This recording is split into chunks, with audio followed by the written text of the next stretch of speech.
Hello दोस्तों, कैसे हैं आप लोग। उम्मीद करते हैं आप लोग अच्छे और मस्त होंगे और आप लोग पढ़ाई भी कर रहे होंगे। बाबू, आज सबसे पहले तो आप सभी को विजयदशमी की हार्दिक शुभकामनाएं। हमेशा सत्य के प्रति रहिए।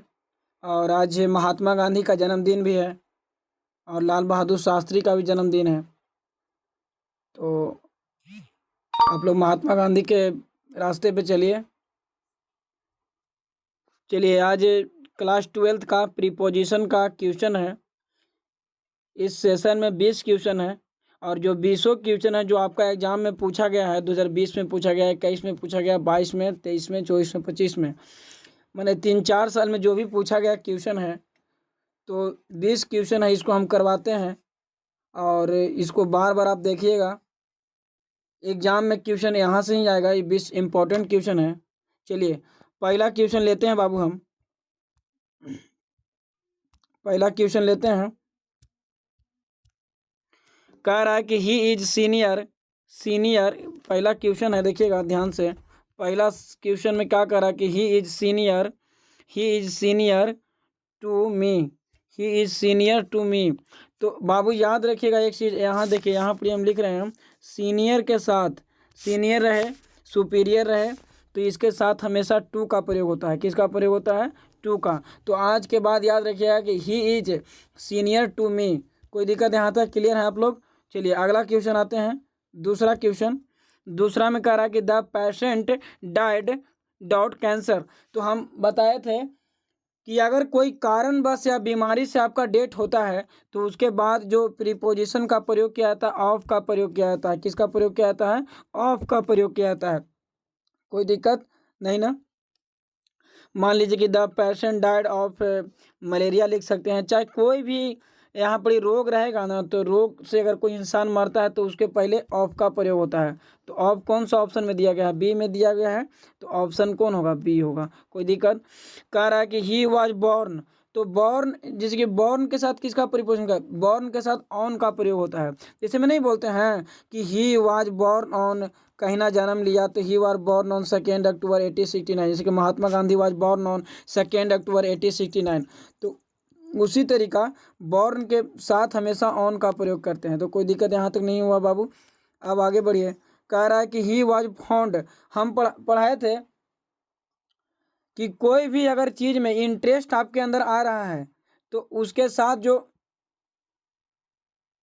इंटरेस्ट रहे, चाहे कोई भी लालसा रहे, चाहे कोई शौकीन से आप काम कर रहे हैं, तो उसके साथ हमेशा इन का प्रयोग होता है। नहीं नहीं सॉरी, ऑफ का प्रयोग होता है। तो ही इज फाउंड ऑफ। जैसे कि ही इज फाउंड ऑफ, अगर मान लीजिए कि जैसे में लिखा रहेगा कि आई वाज इंटरेस्टेड, सॉरी दिक्कत हो गया हो।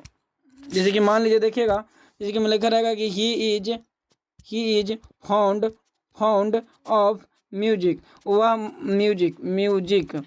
तो म्यूजिक में क्या है? वह म्यूजिक के लिए शौकीन है। तो म्यूजिक के लिए जब शौकीन है तो he was found of music. तो याद रखिएगा कि जहाँ भी आपको अगर फाउंड मिले तो फाउंड के साथ हमेशा किसका प्रयोग करेंगे? तो फाउंड के साथ हमेशा ऑफ का प्रयोग करेंगे। कोई दिक्कत यहाँ तक बाबू नहीं होना चाहिए। चलिए अब आइए। कह रहा कि the boy is standing. Standing है माने जो लड़का है वो ट्री पर क्या हुआ है? तो ट्री पर खड़ा होगा, चाहे पेड़ पर तो खड़ा नहीं, पेड़ के नीचे खड़ा होगा। तो हम बताए थे कि जिसमें नीचे का अर्थ में क्या आता है, तो अंडर का प्रयोग किया जाता है। नीचे के अर्थ में अंडर का प्रयोग किया जाता है। जैसे में the cat is under the sofa, the child was under the chair. बच्चा जो है से चेयर के नीचे है और बिल्ली जो है से सोफा के नीचे है। तो बाबू याद रखना है कि अगर नीचे के अर्थ में कोई सेंटेंस या वाक्य है तो कर अंडर का प्रयोग करते हैं। कोई दिक्कत यहाँ तक नहीं है आप लोग को? अब हम आगे बढ़ते हैं, ध्यान दीजिएगा। आइए सातवां क्वेश्चन कह रहा है कि सातवां कह रहा है कि he has been absent Monday. वह मंडे माने सोमवार से एब्सेंट था। तो बताए थे बाबू, हम बताए थे कि सीन्स का प्रयोग और फोर का प्रयोग, दो गो एक बताए थे कि पहला सीन्स का प्रयोग, सॉरी पेन सेलेक्ट कर लेते हैं पहले। सीन्स का प्रयोग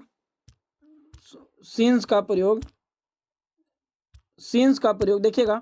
सीन्स का प्रयोग जो होता है ना, सीन्स का प्रयोग, तो अब सीन्स का प्रयोग पॉइंट ऑफ टाइम के लिए किया जाता है। पॉइंट ऑफ टाइम के लिए क्या आता है? सिर्फ ये सेशन जो है सो प्रैक्टिस सेशन है। इसको बार बार आप रिवीजन कीजिएगा। इसको नोट्स बनाना कोई ज़रूरत नहीं है, नोट्स आप नहीं बनाइएगा, खाली इसको देखिएगा, ठीक है। तो फाउंड, अगर सीन्स का प्रयोग कहाँ करते हैं, फोर का प्रयोग कहाँ करते हैं, अगर आप ये दोनों क्लियर हैं तो आगे बढ़ते हैं हम लोग। तो यहाँ पर कह रहा है कि ही हैज़ बीन एब्सेंट, मतलब कि वह, देखिएगा थोड़ा सा बड़ा कर दिए हैं, जूम कर दिए हैं, आप इस चीज़ को देखिएगा। आओ थोड़ा सा बड़ा कर दें, नहीं ना। He has been absent Monday, वह सोमवार से एब्सेंट था। तो बाबू वह सोमवार से जब एब्सेंट रहेगा तो इसमें ऑप्शन दिया है फोर सीन्स फ्रॉम या ऑन। तो हम बताए थे कि सीन्स का प्रयोग वहाँ होता है जहाँ की पॉइंट ऑफ टाइम, जहाँ निश्चित समय दिया रहेगा, और फोर का प्रयोग वहाँ करते हैं जहाँ पॉइंट ऑफ टाइम दिया रहेगा, मतलब कि मान लीजिए 9 घंटा से दक्काखनी 9 घंटा, जहाँ पर इस समय का बोध ना हो वहाँ पर फोर का प्रयोग करते हैं, और जहाँ समय का जहाँ समय का चर्चा किया जाए वहाँ पर ही सीन्स का प्रयोग करते हैं। तो बाबू 7वां का जो आंसर हो जाएगा वो क्या हो जाएगा आप बताइए। तो 7वां का आंसर सीन्स हो जाएगा। क्यों हो जाएगा सीन्स? सीन्स इसलिए हो जाएगा कि सीन्स जो है ना बाबू, इसलिए हो जाएगा, सॉरी पेन सेलेक्ट कर लेते हैं हम। सीन्स इसलिए होगा क्योंकि सीन्स इसलिए होगा बाबू कि सीन्स यहाँ पर मंडे दिया हुआ है, तो मंडे एक सोमवार है, तो मंडे एक दिन का नाम है, तो यहाँ पर फिक्स है, तो मंडे के लिए किसका प्रयोग करेंगे? सीन्स का। अब आइए अगला क्वेश्चन हम बताने जा रहे हैं। 8वां क्वेश्चन क्या है? 8वां क्वेश्चन में कह रहा है, 8वां क्वेश्चन में कह रहा है आई प्रीफेयर टी कॉफ़ी। तो याद रखिएगा आज के बाद प्रीफेयर के साथ, ये फिक्स प्रीपोजिशन का क्वेश्चन है कि प्रीफेयर रहे, सुपीरियर रहे या प्रीफेयर रहे, तो इसके साथ हमेशा टू का प्रयोग करते हैं। कोई दिक्कत? कह रहा है कि सी इज मैरिड ए डॉक्टर, वह डॉक्टर से शादी की है। तो बाबू जब वह डॉक्टर से शादी की है तो हम बताए थे कि किसी शौकीन या कोई काम या इंटरेस्ट के लिए टू का प्रयोग करते हैं। किसका? टू का। ही वाज जूनियर, तो जूनियर के लिए अभी बताएं कि जूनियर रहे, सुपीरियर रहे, प्रीफेयर रहे, इसके साथ टू लगता है। He is angry to me, he is angry to me नहीं, तो ही इज, वह मुझसे गुस्सा है, तो बीत का प्रयोग करते हैं। बाबू एंग्री के साथ दो प्रीपोजिशन का प्रयोग किया जाता है, एंग्री के साथ फोर भी लगता है, टू भी लगता है, बीत भी लगता है। बट आप इतना जानिए कि अगर किसी चीज़ को बिहेवियर को दर्शाना है तो टू का प्रयोग करेंगे, और किसी इंसान से अगर नाराज हैं, चाहे गुस्सा हैं, तो उसके लिए सिर्फ किसका प्रयोग करेंगे? तो याद रखिएगा बीत का प्रयोग करेंगे। कोई दिक्कत यहाँ तक नहीं होना चाहिए। 11 का कौन होगा? बी हो, 11 के ये होगा, ठीक है। कह रहा कि he goes school on foot, वह पैदल स्कूल जाता है। तो बाबू वह स्कूल जाएगा, तो हम बताए थे जब ट्रांसलेशन आप लोग बनाते होंगे तो लिखते होंगे कि Ram is going to Patna, तो ही गोज टू स्कूल होगा, क्या होगा? टू। तो याद रखिएगा टू जो है ना से सिर्फ डेस्टिनेशन को दर्शाता है या लक्ष्य को दर्शाता है। जैसे मैं लिखे बोले हैं कि हमको सिन्हा कॉलेज में जाना है, तो I am going to Sinha college. तो जहाँ पर लक्ष्य और डेस्टिनेशन का बोध होगा वहाँ पर किसका प्रयोग करेंगे? तो टू का प्रयोग करेंगे। कोई दिक्कत? टू का प्रयोग करेंगे, यहाँ कोई दिक्कत नहीं ना है। आगे बढ़ते हैं। तो 12 के कौन हो जाएगा? बी हो जाएगा। अब आइए 13, कह रहा कि द ट्रेन अराइव्ड, मतलब कि जो ट्रेन है वह 5 बजे पहुंचा। तो ट्रेन एट होता है क्योंकि अराइव्ड के साथ एट का प्रयोग किया जाता है। कह रहा कि द मैच वाज कैंसल्ड, मतलब कि मैच जो है से कैंसिल हो गया। अब आओ किस कारण से कैंसिल हुआ? सॉरी एक मिनट रुकिएगा, कैंसिल, एक मिनट दीजिए। कैंसिल बाबू होता है ना, तो कैंसिल का प्रयोग देखिए, थोड़ा सा जूम कर लेते हैं इसको। द मैच वाज कैंसिल्ड, तो मैच कैंसिल हो गया किसके कारण से? वर्षा के कारण से। तो जब वर्षा के कारण से ड्यू टू दर्शाता है, ड्यू टू का मतलब होता है अपोषण या काउच, किसी कारण के चलते ड्यू टू का प्रयोग करते हैं हम। कह रहा है कि सी सक्सीड, अगला देखिएगा, सी सक्सीड हर हार्ड वर्क, वह सफलता कड़ी मेहनत से पाया है, तो वह सक्सीड। तो याद रखिएगा आज के बाद कि सक्सीड के साथ हमेशा इन का प्रयोग होता है, चाहे सक्सीड टू भी होता है, सक्सीड इन भी होता है। तो सक्सीड के साथ किसका प्रयोग करेंगे? इन का प्रयोग करेंगे, सक्सीड के साथ इन का प्रयोग करेंगे। 16 कह रहा है कि ई इज अफ्रेड, वह कुत्ता से डरा हुआ है। तो वह अफ्रेड के साथ ऑफ का प्रयोग करते हैं। अब ये सब जो है फिक्स प्रीपोजिशन है, देखो AFRAID, अफ्रेड के साथ टू का प्रयोग करेंगे। कोई दिक्कत यहाँ तक बाबू? आगे आइए। Afraid, I am good, I am good mathematics, वह मैथ में बहुत अच्छा है। तो बाबू गुड के साथ एट का प्रयोग करते हैं, गुड एट।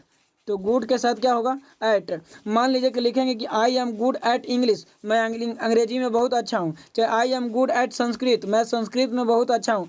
तो कोई भी सब्जेक्ट में अगर आप अच्छा रहते हैं तो गुड के साथ एट का प्रयोग करेंगे, कोई दिक्कत। एग्जाम में आपको क्वेश्चन आएगा तो छूटना नहीं चाहिए। आइए 18 नंबर क्वेश्चन कह रहा है कि the key is the drawer, माने चाबी जो है से ड्रावर में है। तो ड्रावर में है बुआ, तो 18 के क्या होगा बताइए, आप खुद दिमाग लगाइए। ड्रावर में ना होगा तो ड्रावर में होगा तो इन लगेगा, तो द की इज इन होगा, पहला को इन हो। ही अपोलेज हिज मिस्टेक, उसका अब वह गलती के लिए माफ़ी मांगी। तो अपोलोज के साथ याद रखिएगा कि अपोलोज के साथ हमेशा फोर का प्रयोग होता है, टू का भी होता है। अगर किसी इंसान के बिहेवियर या मिस्टेक के लिए किया तो फोर लगाएंगे, और किसी इंसान से अगर गलती हो जाता है तो वहाँ पर टू का प्रयोग, अपोलोज टू हो जाएगा, कोई दिक्कत। डिपेंड, वी आर डिपेंडेंट और आवर पेरेंट्स, वह हम लोग जो हैं से अपने पिताजी या घर के पेरेंट्स पे डिपेंड हैं। तो डिपेंड के साथ याद रखिएगा आज के बाद, डिपेंड के साथ हमेशा, सॉरी एक मिनट रुकिए बाबू, एक मिनट। हाँ, तो डिपेंड के साथ याद रखिएगा आज के बाद कि डिपेंड के साथ हमेशा ऑन लगता है, तो डिपेंड ऑन होगा, डिपेंड ऑन होगा।